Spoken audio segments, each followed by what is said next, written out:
So, ang tinatanong nila actually is paano kung nakatira na sila ng 30 years doon sa lupa o sa property, tapos nakita nila na hindi binabayaran ng owner yung amilyar.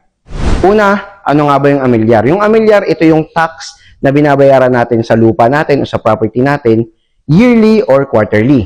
Ngayon, anong mangyayari kapag hindi ka nagbabayad ng amilyar? Maraming pwedeng mangyari. Unang mangyayari yan is pwede yang makuha ng gobyerno dahil sa patong-patong na penalty doon sa lupa mo. Or kung sa condominium naman, pwede siyang mabawi ng homeowners association.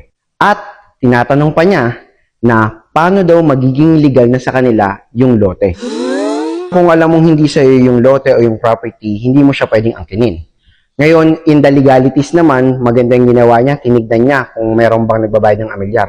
Una mong gagawin is bayaran yung amilyar, tapos gagamitin niya yon para mag-apply ng titulo. It's either DNR or RD. Any question? Comment down below. Follow for more and invest in your dreams.